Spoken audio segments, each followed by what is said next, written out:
पहली बार जब मैंने ब्लूफिन डिनर देखा तो यह बिल्कुल वही जगह थी जिसकी मुझे इस बंजर भूमि में उम्मीद थी। रूट 66 के सामने पंजा फैल रहा था, जैसे बंजर रेगिस्तान में डामर की एक रिबन। निरंतर दोपहर की धूप के नीचे गर्मी से हवा चमक रही थी। सड़क अंतहीन लग रही थी, बंजर जमीन और कभी कभार काक्टस के अलावा कुछ भी नहीं जो एक रसता तोड़ रहा था। यह ऐसी वीरानी थी जो आपको छोटा, अनुपस्थित महसूस कराती थी। ब्रह्मांड की विशालता में सिर्फ एक और बिंदु। मैं हफ्तों से सफर पर था, शहर से शहर भटक रहा था। मेरे पास सिर्फ मेरा पुराना डफेल बैग और एक खालीपन की भावना थी जो मेरी छाती में पत्थर की तरह बैठ गई थी।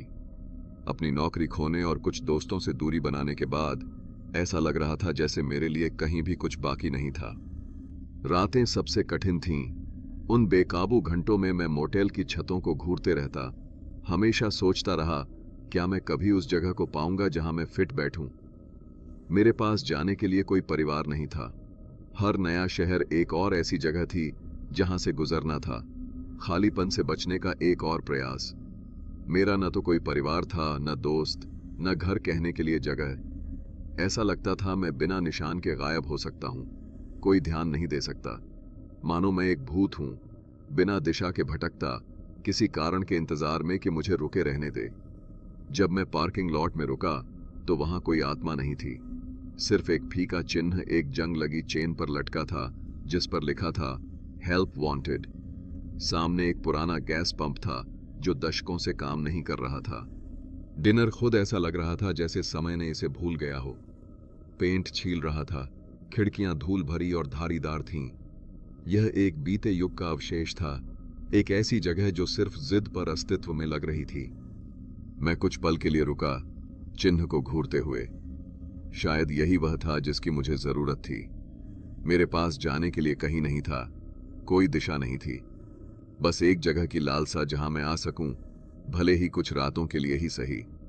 कुछ करने के विचार ने, भले ही वह सिर्फ बर्तन धोना या फर्श साफ करना ही था, मुझे इसे विचार करने के लिए पर्याप्त था। मैंने उस विचार को दूर धकेल दिया, गहरी सांस ली और अंदर जाने का रास्ता बना लिया। दरवाजे के ऊपर की घंटी धीरे से बजी जब मैं अंदर आया। मंद इंटीरियर में छिलते वॉलपेपर, फटी लिनोलियम की फर्श और टिमटिमाती नियॉन लाइट्स का मिश्रण था जो खाली बूथों पर अजीब छायाएं डाल रही थीं। हवा में चर्बी और पुरानी कॉफी की गंध भरी हुई थी, एक मिश्रण जो मेरी इंद्रियों पर चिपक रहा था, जिससे मेरा पेट थोड़ा पलटने लगा। काउंटर के पीछे एक अकेला आदमी खड़ा था। उसका चेहरा रेखांकित मौसम की पीड़ा झेल चुका था। उसकी खाली आंखें मेरे अंदर तक देख रही थीं। वह मालिक था, लेकिन उसने अपना नाम नहीं बताया। मैं कुछ पल झिझक गया, फिर एक कोने में एक बूथ की ओर बढ़ा। मैं फटी हुई विनाइल सीट पर फिसला। सामग्री मेरी त्वचा पर चिपक रही थी जब मैं बैठा। मालिक ने मुझे देखा। उसका भाव रहस्यमय था। उसकी खाली आंखें मेरे हर कदम का पीछा कर रही थीं, जैसे मुझे आंक रहा हो। कुछ पल बाद वह नेपा पैड हाथ में लेकर धीरे से मेरे पास आया। क्या लेना होगा? उसने पूछा। उसकी आवाज खुरदा। उसकी टोन से स्पष्ट था कि वह छोटी बातें बनाने में रुचि नहीं रखता। मैं मेज पर पड़े फीके मेनू को देखा। पन्ने उम्र के साथ पीले हो चुके थे और कॉफी के घेरे लगे थे।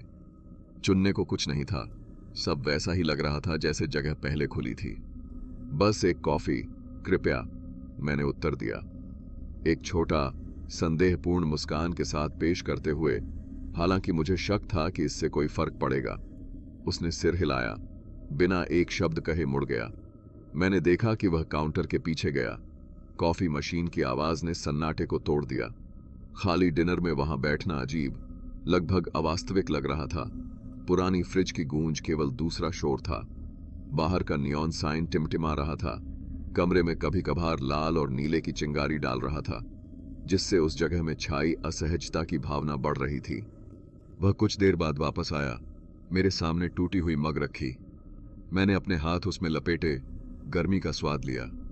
भले ही कॉफी खुद जली और कड़वी लग रही थी, यह कुछ ठोस था, डिनर की असहज चुप्पी में पकड़ने के लिए कुछ।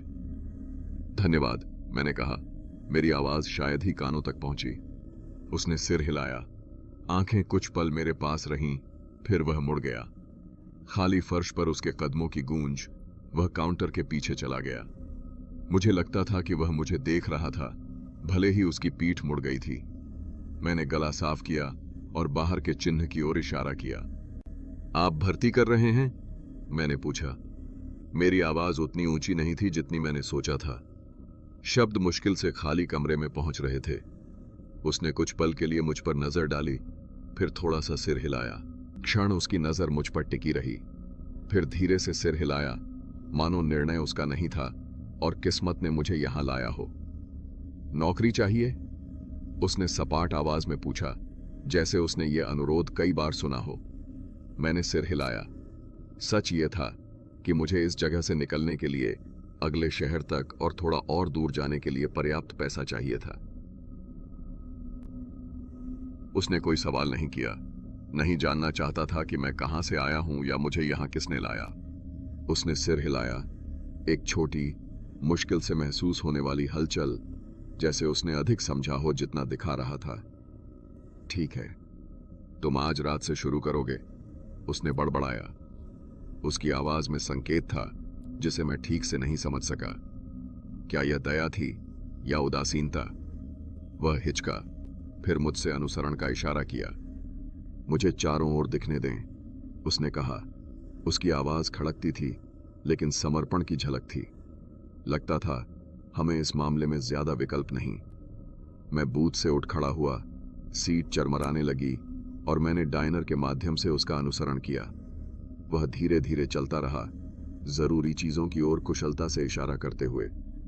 उसकी आवाज ड्रोने जैसी थी जब उसने बोला, काउंटर जहां तुम सेवा करोगे। कॉफी मशीन चंचल है, लेकिन सही रखरखाव से काम करती है। रसोई यहां पीछे है। उसने लटकने वाले दरवाजे को धकेलते हुए एक गंदे कमरे का खुलासा किया, जो पुराने बर्तनों और पैन से भरा था। उसके शब्द संक्षिप्त थे, जैसे वह केवल प्रक्रिया में हो। उसमें थकान थी, जो उसके हर शब्द में समा गई थी। उसने मुझे भंडारण कक्ष, शौचालय और पिछला निकास दिखाया। उसकी व्याख्याएं संक्षिप्त और सीधे थीं, बिना किसी गर्मजोशी के, केवल बुनियादी बातें, जैसे उसने पहले किया हो, यह जानते हुए कि मैं यहां ज्यादा समय नहीं रहूंगा। कुछ समय बाद वह वापस मुड़ा, दरवाजे के पास रुका। बस इतना ही। शुभकामनाएं, उसने कहा। उसकी खोखली आंखें थोड़ी देर मेरी आंखों से मिलीं। उसकी नजर में कुछ अनकहा था। मैं अर्थ समझने से पहले उसने अपना कोट उठाकर बाहर चला गया। दरवाजा घंटी की झनकार के साथ बंद हो गया। मैंने देखा कि वह रात में गायब हो गया। उसके शब्दों के अंदाज ने मुझे चिलचिलाहट दी। अब डिनर में खालीपन था। उसकी अनुपस्थिति में शून्यता बढ़ रही थी, लेकिन मैंने इसे नजरअंदाज कर दिया। मुझे कुछ चाहिए था जो मुझे जमीन से जोड़े रखे, भले ही थोड़े समय के लिए ही क्यों न हो। मैंने डायनर के चारों ओर चलते हुए छिलती कागज की दीवारें, फटी हुई विनाइल बूथें और चमकती नियोनन लाइटें देखीं, जो सब पर अजीब रोशनी डाल रही थीं। इस जगह में अस्थिरता का एहसास था, कुछ गलत सा। हालांकि मैं ठीक से समझ नहीं पा रहा था। शायद यह सिर्फ एकांत और दुनिया से पूरी तरह कट जाने की भावना थी। मैं पिछले हिस्से में रसोई में गया। एक गंदा छोटा कमरा बर्तनों और थके हाथों से भरा था, जो बेहतर दिनों को देख चुके थे। हवा में फकीर ग्रिस और धातु की गंध भारी थी, और लीक हो रही पाइप से पानी की हल्की बूंदों की आवाज सुनाई दे रही थी। मेरे वजन से फर्श चरमराने लगा और सतहों पर गंदगी की परतें वर्षों की उपेक्षा की कहानी कह रही थीं। सिंक के ऊपर एक खिड़की थी, जो पार्किंग लॉट और उससे आगे की ओर एक झील को दिखाती थी, जो रेगिस्तान की एकरूपता तोड़ रही थी। एक अंधेरा, स्थिर जलाशय जो अनंत प्रतीत होता था। मैं काउंटर के पीछे बैठ गया। सामने एक गर्म कॉफी का कप रखा था और जिंदा रहने की कोशिश कर रहा था। घड़ियां लंबी होती गईं, मौन घेर रहा था, जब तक मैंने एक नरम, भटकती धुन नहीं सुनी जो हवा में तैर रही थी। पहले मुझे लगा कि यह हवा हो सकती है, लेकिन जैसे आवाज स्पष्ट होती गई, मैंने महसूस किया कि यह प्राकृतिक नहीं है।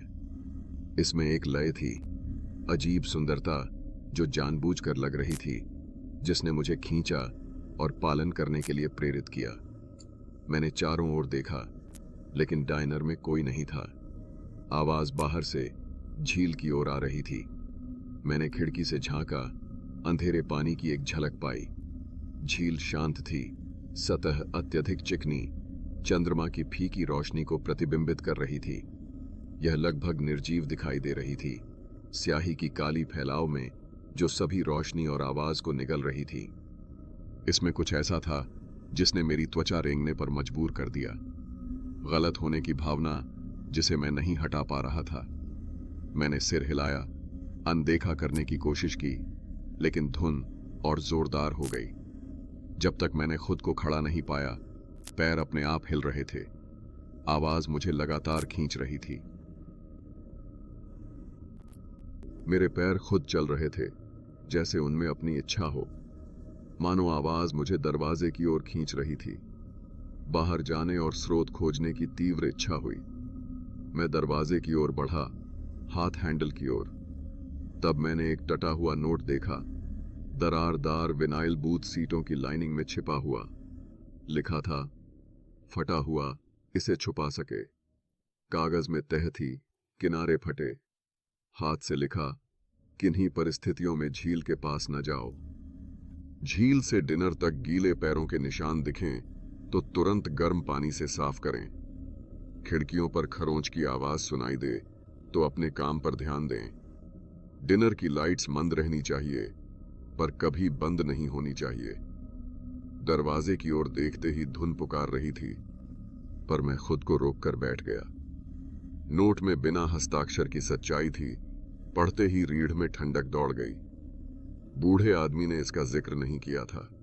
जैसे ही मैंने दागों को देखा, गहरे लाल के धब्बे जो केवल रक्त हो सकते थे, मुझे भीतर कुछ मूड़ने जैसा लगा। एक एहसास कि यह सिर्फ कोई परिष्कृत मजाक नहीं था। सुबह मैंने लौटते मालिक को देखा। उसकी खोखली आंखें मुझ पर बिना शब्द देख रही थीं। वह ज्यादा थका हुआ था और उसकी नजर अनावश्यक समय तक टिकी रही। उसने नहीं पूछा कि मेरी शिफ्ट कैसी बीती, उसे फर्क नहीं पड़ता था। मैंने कुछ पल उसके पीछे देखकर थकी आंखों के रहस्यों को सोचा, फिर नींद के लिए कार की ओर लौट आया। थकान भारी थी, नींद मायूस।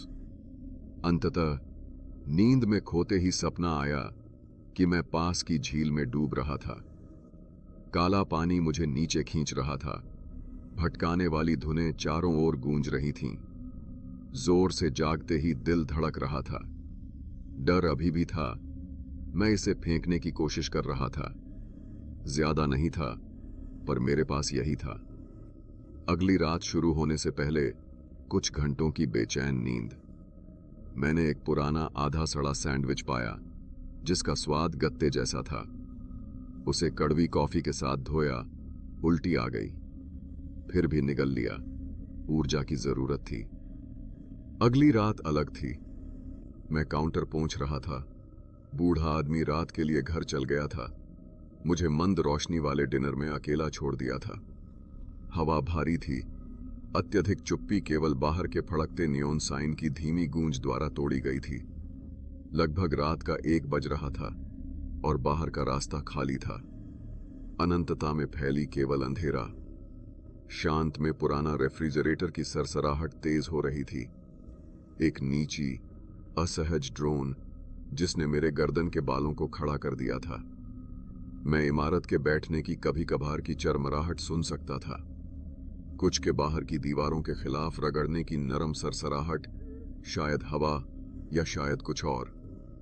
हवा अब ठंडी महसूस हो रही थी। ठंड आ रही थी जिससे मैं कांप रहा था। मैंने आतंकित शांत से ब्रेक लेने का फैसला करके बाथरूम साफ करने के लिए पोंछा और सफाई का सामान लेकर पीछे चला। बाथरूम अन्य हिस्सों की तरह गंदा था। टाइलें दरारों में फटी और धब्बेदार थीं। सिंक का मैला शीशा मेरा भूतिया प्रतिबिंब दिखा रहा था। मैंने सिंक रगड़ते और काउंटर पहुंचते हुए बढ़ती असहजता की अनदेखी करने की कोशिश की। टपकते पानी की आवाज दीवारों पर गूंज रही थी और हर बूंद जोरदार लग रही थी। अंत में काम खत्म करके गहरी सांस लेते हुए डिनर की ओर लौट आया। लेकिन जैसे ही मैं बाथरूम से बाहर निकला, मेरा दिल जम गया। फर्श पर गीले पैरों के निशान थे। पोछा मेरे हाथ से गिर गया और उसकी आवाज मुश्किल से सुनाई दी। निशान दरवाजे से काउंटर तक जाते थे। वे लंबे, लगभग मानव थे, पर जालीदार छापें कुछ अप्राकृतिक सुना रही थीं। मेरा दिल तेज धड़कने लगा और मैं पीछे हटने लगा। आंखें उस भुतहा आकार का पीछा करती थीं। हर कदम जानबूझकर लगता था जैसे कोई मुझे ढूंढ रहा हो। मुझे दूसरा नियम याद आया, उन्हें तुरंत गर्म पानी से साफ करें। दिल तेजी से धड़कने लगा जब मैं पीछे दौड़ा। कदम खाली डिनर में गूंज रहे। बाल्टी संभालते लड़खड़ाया, कांपते नल खोलने की कोशिश की। गर्म पानी बह रहा, रसोई की ठंडी हवा में भाप उठ रही। हर पल लंबा लगता, कुछ मेरे करीब आ रहा और मजबूत होता। उन आंखों को देख सकता था, इंतजार कर रहा। मैंने बाल्टी गर्म पानी से भर ली।